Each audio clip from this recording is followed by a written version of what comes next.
It's the Happy Families Podcast. It's the podcast for the time-poor parent who just wants answers now. So we've begun this podcast. Oh, by the way, welcome to This Week in Parenting. This Week in Parenting is the podcast where we have a look at the stuff that's in the news that affects parents and talk about what's going on for mums and dads and carers that are just wanting to make their family happy. Kylie's got her back to me. Yeah, you've put me in the naughty corner. That's what it feels like. We don't do that. We don't do that in this house, but you've got your back to me. When we sit facing each other, it basically looks like, it doesn't look like, it sounds like we're broadcasting from a toilet. We're definitely not. It echoes. We're definitely not in a toilet. I promise you that. But anyway, welcome to This Week in Parenting.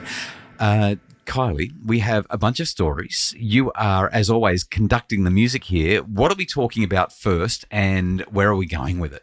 Well, I think we need to revisit the Bluey episode, The Sign. We talked about it a couple of weeks back. What's she looking at? It's a sign. What sign? On the podcast, I think I said something like I really liked it. JR, can you replay that? Such sublime content for our kids to watch. There's a reason that it's the number one TV show on the planet. Okay, so I definitely said that I liked it on the podcast. I'm having second thoughts. I mean, I love Bluey. It's not that I don't like Bluey. I think that they got it wrong, Kylie. I think that The Sign was wrong. Well, the two things here. I'm actually really surprised that you're still thinking about it. Bluey gets in your head. But number two, when we recorded it, you acknowledged that you were actually deeply saddened by the fact that we've done so many moves, and you wonder how our children's lives would be different specifically had they have had more stability, which was actually quite a shock to me. So where are you standing now? Well, the reason that I am not happy with Bluey is because I think that they missed an opportunity to teach. I guess they taught parents that if you can maintain stability, you don't have to keep on chasing the dollar and keep on chasing the corporate climb. That's one lesson there. But I don't know if too many parents would have picked that up. I just don't know if that's what most parents are going to do when cost of living bites and there's opportunities for improvement and so on. And families do move. Often they don't want to. Often there's no choice. It just has to be done. And I reckon they should have just done it different. I reckon that The Sign should have finished with the moving and having to readjust, having to try to figure out what now. Even in spite of the fact that you wish your kids had more stability? Yeah, simply because people don't. And apart from that, they would have gotten another full season of Bluey with everything that happened moving forward. Interesting. So that's not really a This Week in Parenting, but more of just I felt like there was a loose end hanging over my head. I still love Bluey. I'm not cranky about it, but there was opportunities there. I reckon the conversations could have been phenomenal. Let's get into the real news now. Story number 2. Hey, an unusual pitch for how to decrease teenagers vaping in New South Wales has been heard by a government inquiry. Dr. Colin Mendelsohn. He's saying that at schools, if you want to wean kids off the vaping, you've got to find vaping areas that they can do it. So a designated outdoor vaping area that students that are suffering from withdrawals.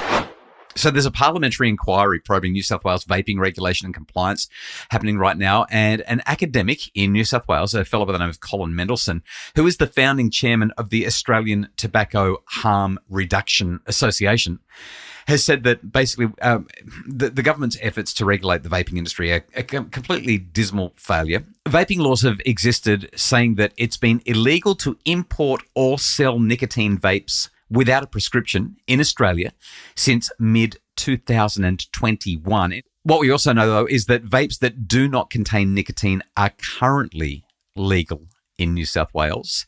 But a lot of e-cigarettes with nicotine are being sold without a label that's advertising that products have nicotine. Basically, people are flouting the rules all over the place. And because of this inquiry, Dr. Mendelsohn is basically saying what we want to do is we know that some kids are addicted and they're going to continue to vape no matter what.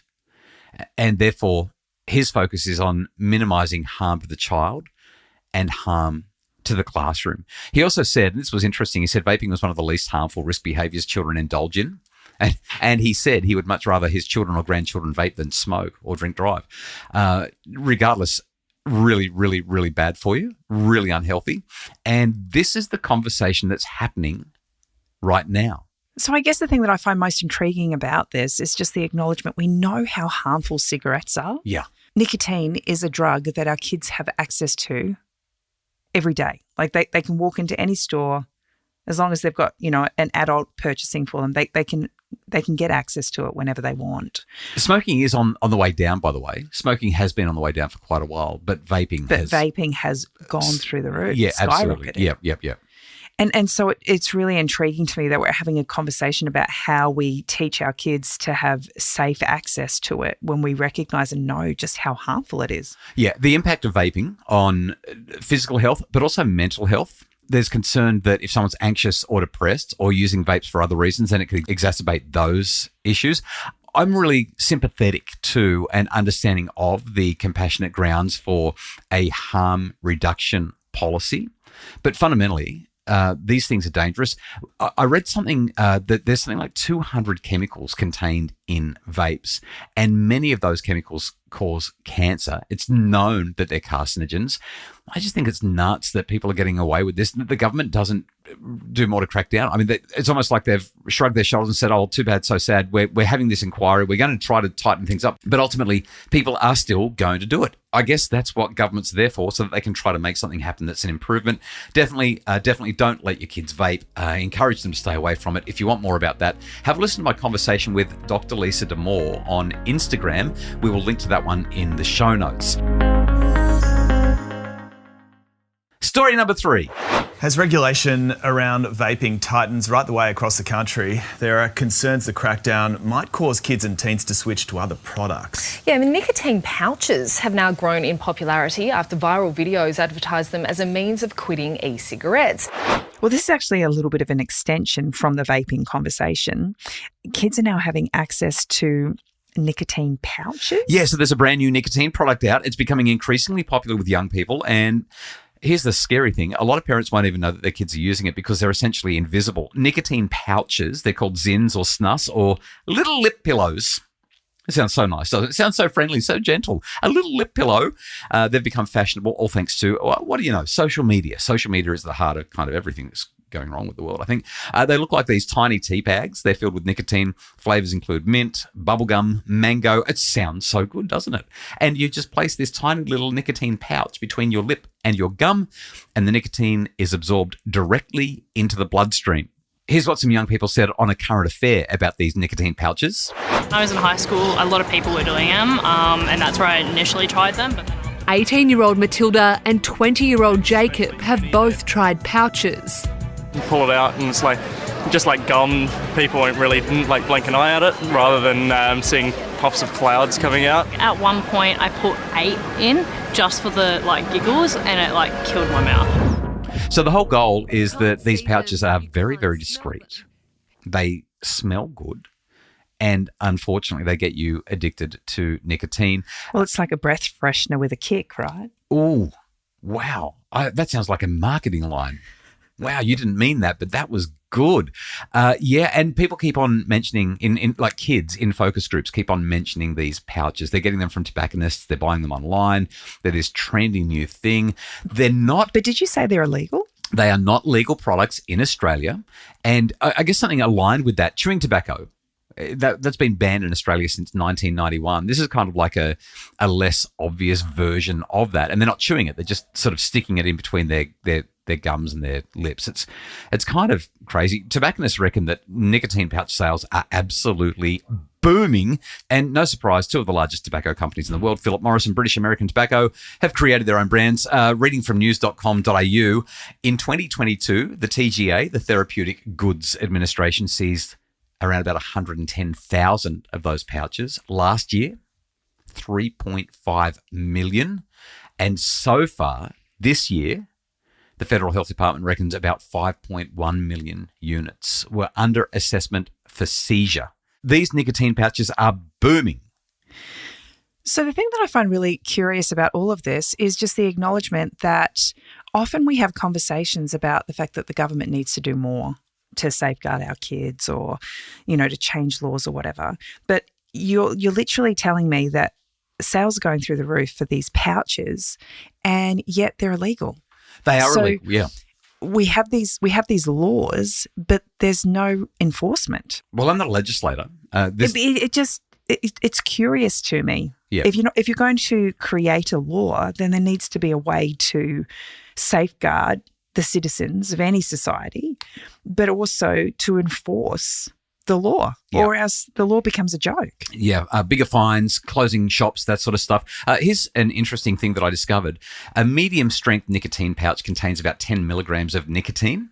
That's a medium strength, about 10 milligrams. Average cigarette contains about 12 milligrams of nicotine, but I'm going to assume, though, if these pouches are directly absorbed into the bloodstream, they're going to be way more effective. Yeah, so with a lit cigarette, because it burns so much, you only absorb about 1.5 of that 12 milligrams. Whereas if you've got a 10 milligram nicotine pouch, you're getting every single bit of that is all going in there. So wow, almost 10 times. Yeah, absolutely. It's a really big problem. I mean, I just can't believe the ethics of these companies that create them. Philip Morris, which makes Zyns, facing a lawsuit in America at the moment because of the claims that it's addictive and harmful to young people. And yet they keep on making it. Why? Because the dollar matters more than anything else.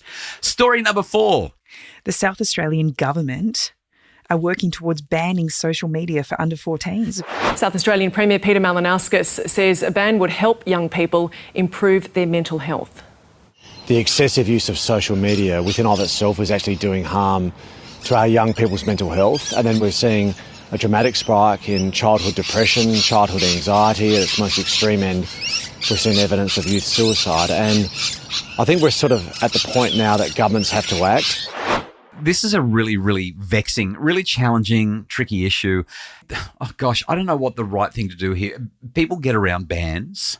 Banning and regulation and restriction like this doesn't usually go particularly well. Banning might seem like the easier answer. It rarely is. However, when you look at the way school students, too many of them are using social media, the way they're getting likes and shares and popularity by sharing violent acts that they commit towards one another, or antisocial acts, or theft, or I mean, the list is so long. The bullying, just the awful stuff. There's so many things that go wrong here. I think that they need to be applauded for at least looking into it. They're calling it ambitious. That's the word that they're using. And under the proposal, they're saying children aged 14 and 15 would require parental consent to access a social media account.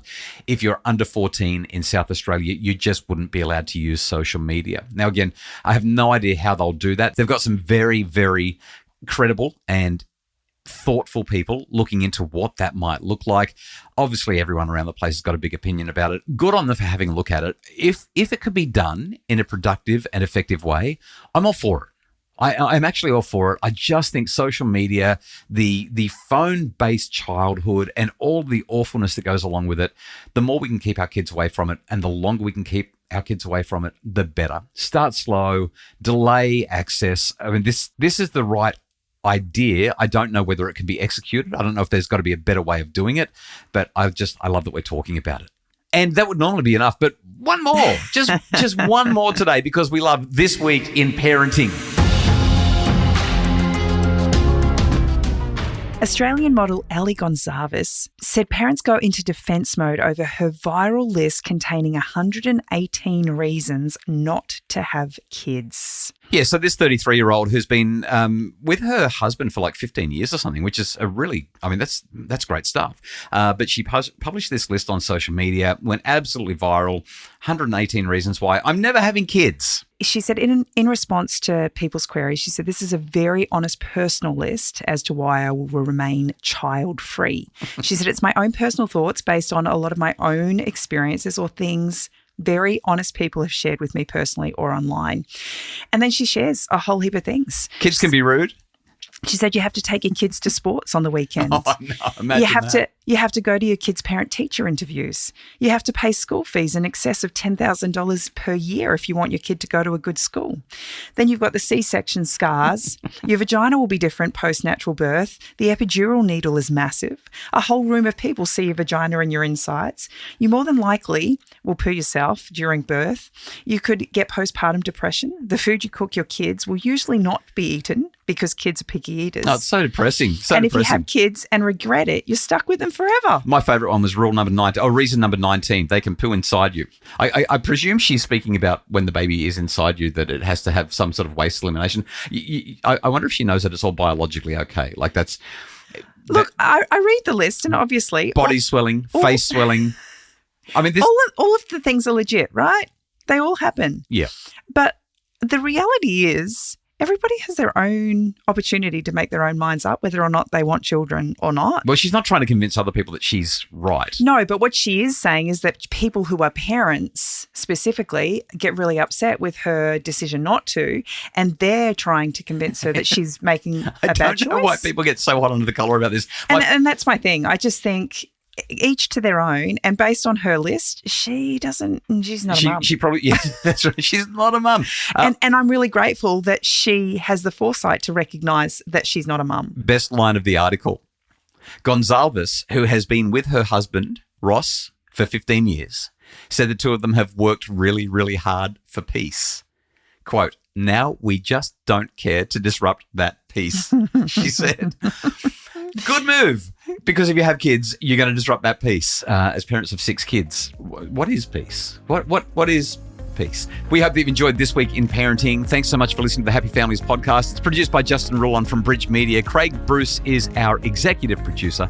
For more information about how you can make your family happier, we'd love for you to visit us at happyfamilies.com.au.